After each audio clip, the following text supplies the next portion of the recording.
Bagi Bapak Ibu yang berminat untuk mendapatkan e-book UPR PPG PGSD tahun 2022 ini, yang kami sesuaikan dengan kisi-kisi, silahkan Bapak Ibu bisa menghubungi WhatsApp ke nomor yang telah saya terakan di depan layar Anda, dan untuk harga juga sudah kami terakan.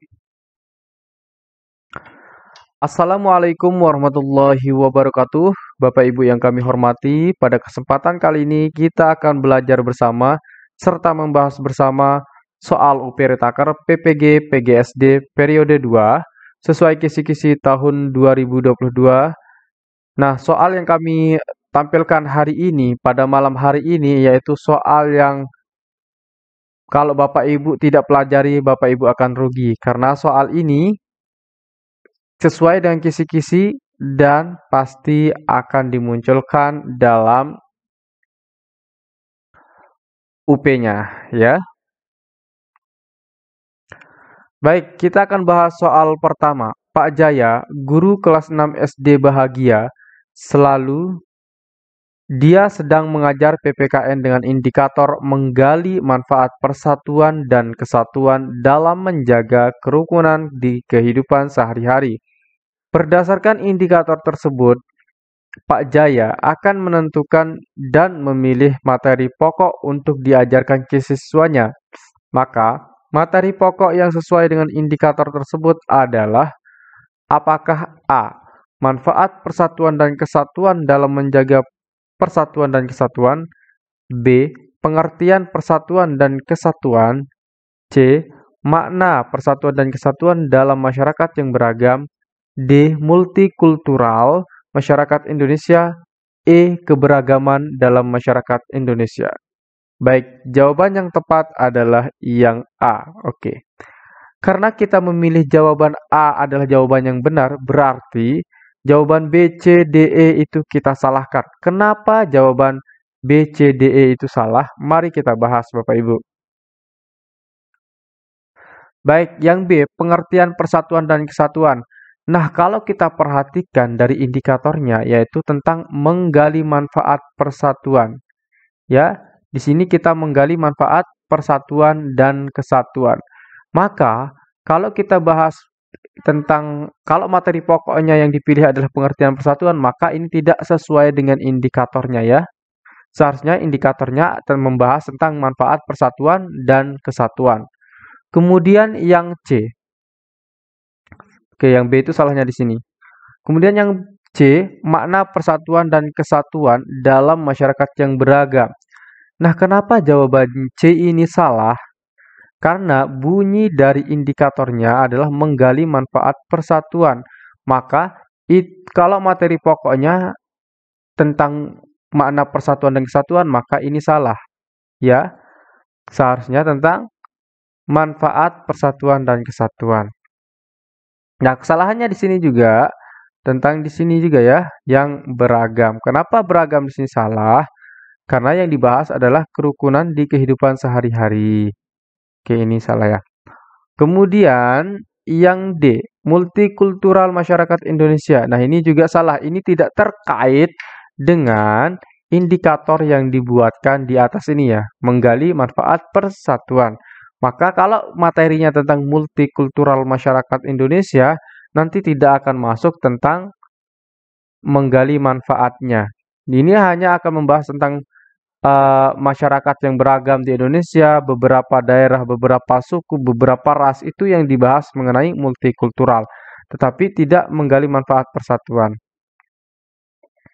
Kemudian yang E, keberagaman dalam masyarakat Indonesia. Nah, ini juga sama dengan yang D ya, hanya beda pengucapan saja. Multikultural dengan keberagaman itu sebenarnya artinya sama dan maknanya juga sama. Berarti yang E ini salah kalau materinya dibahas tentang ini. Seharusnya materi pokok yang dibuat yang kita sesuaikan dengan indikator tersebut adalah manfaat persatuan dan kesatuan dalam menjaga persatuan dan kesatuan. Baik, sekarang kita lanjut ke soal yang ketiga, yang kedua ya. Berikut ini yang merupakan dampak positif globalisasi kecuali titik-titik. Nah, mengenai Kita lihat pilihan jawabannya dulu ya, baru kita bahas. Yang A, menguatkan produksi di bidang kerajinan. Yang B, tersedianya lapangan pekerjaan yang luas. Yang C, menguatkan sektor produksi dalam negeri. Yang D, kompetisi industri dalam skala global. Yang E, berkembangnya industri kreatif dalam negeri.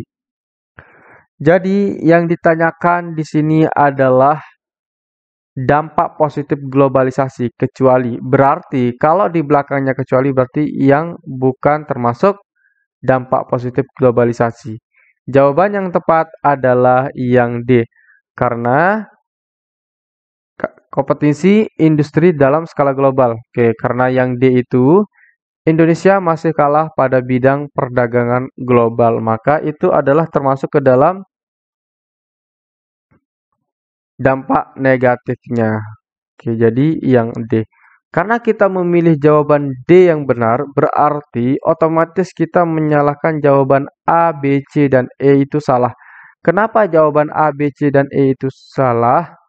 Mari kita bahas satu persatu dulu dari A. Menguatkan produksi di bidang kerajinan. Nah, menguatkan produksi di bidang kerajinan ini juga mengenai dampak positif dari globalisasi ya. Kenapa? Karena nanti kerajinan-kerajinan yang telah kita buat itu bisa kita jual ke pasar yang lebih luas ya. Globalisasi itu kan artinya tidak terbatas, jadi luas begitu. Oleh sebab itu, kalau kita menguatkan produksi di bidang kerajinan, maka ini akan memberi dampak positif terhadap globalisasi. Kemudian yang B, tersedianya lapangan pekerjaan yang luas. Nah, tersedianya lapangan pekerjaan yang luas itu juga mengenai dampak positif globalisasi. Nah, ketika globalisasi, adanya perkembangan teknologi, dunia itu semakin tidak terbatas kelihatannya, maka kita akan sangat mudah mencari pekerjaan, maka lapangan pekerjaan akan sangat luas tersedia di manapun. Jadi yang B itu salah karena itu termasuk ke dalam dampak positif globalisasi. Kemudian yang C, menguatnya sektor produksi dalam negeri. Nah, dampak positif dari globalisasi itu juga dapat menguatkan sektor produksi dalam negeri. Kenapa? Karena kalau adanya globalisasi, kita kan bisa mengirim ke dalam negeri atau untuk kita di sendiri itu mengenai mesin-mesin yang dapat membuat produksi semakin banyak. Maka itu adalah dampak positifnya juga. Kemudian yang E, berkembangnya industri kreatif dalam negeri. Apa industri kreatif? Industri kreatif itu misalkan berkembangnya seni musik, berkembangnya para YouTuber, berkembangnya pencarian pencarian apa namanya? Pencarian bakat atau apapun itu. Maka di industri kreatif ini merupakan dampak positif globalisasi, ya. Karena kalau kita membuat misalkan karya itu, kita sekarang mudah sekali mempublikasikannya, mudah sekali memberitahukan kepada orang lain.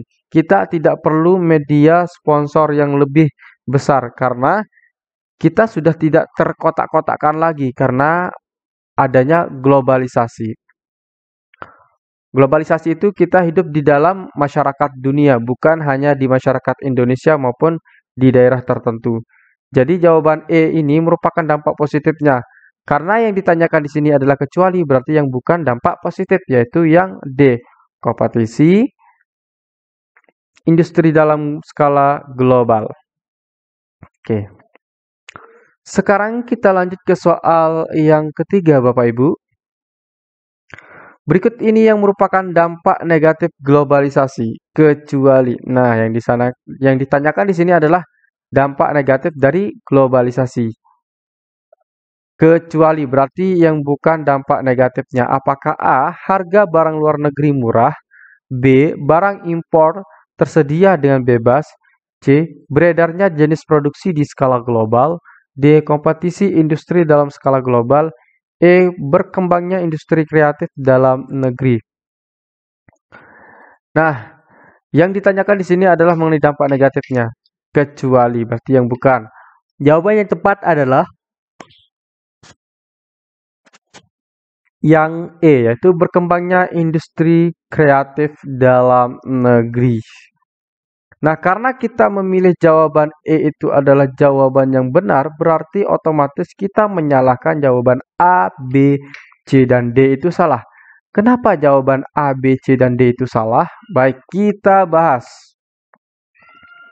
Harga barang luar negeri murah.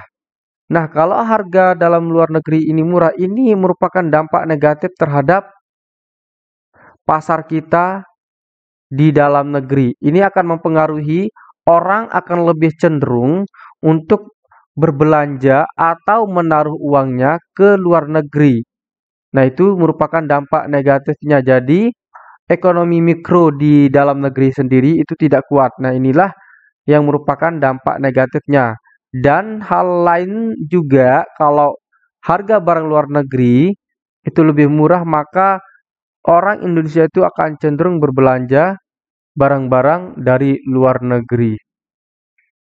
Sehingga peredaran uang di Indonesia juga tidak memiliki keseimbangan. Jadi jawaban A ini merupakan dampak negatifnya. Oke. Jadi jawaban A salah karena itu merupakan dampak negatif. Kemudian yang B, barang impor tersedia dengan bebas.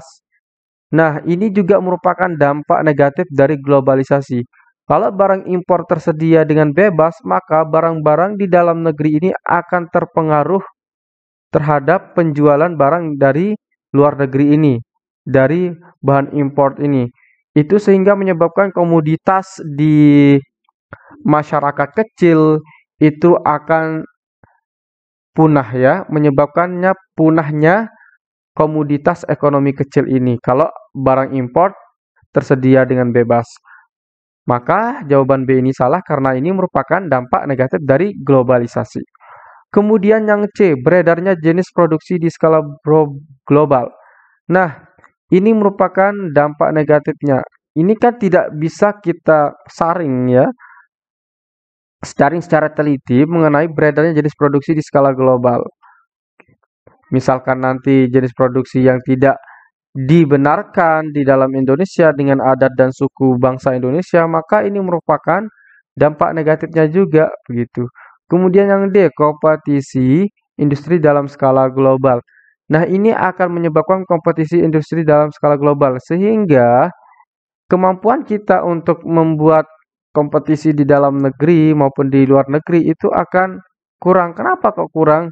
Karena bahan baku teknologi yang kita buat itu berasal dari luar negeri. Sehingga kalau kita membuatnya lagi, maka itu akan menyebabkan harga yang kita patok dengan harga dari luar negeri itu lebih mahal. Maka jawaban D ini merupakan dampak negatif dari globalisasi. Jadi jawaban yang tepat adalah yang E. Berkembangnya industri kreatif dalam negeri itu merupakan dampak positif. Jadi karena yang ditanyakan di sini kecuali dampak negatif, berarti yang bukan dampak negatif adalah yang E, berkembangnya industri kreatif dalam negeri. Nah, bagi Bapak Ibu yang berminat untuk membeli e-booknya, silahkan dihubungi nomor WhatsApp yang sudah kami terakan di situ. Itu saja yang kita bahas pada malam hari ini. Sekian dan terima kasih. Assalamualaikum warahmatullahi wabarakatuh.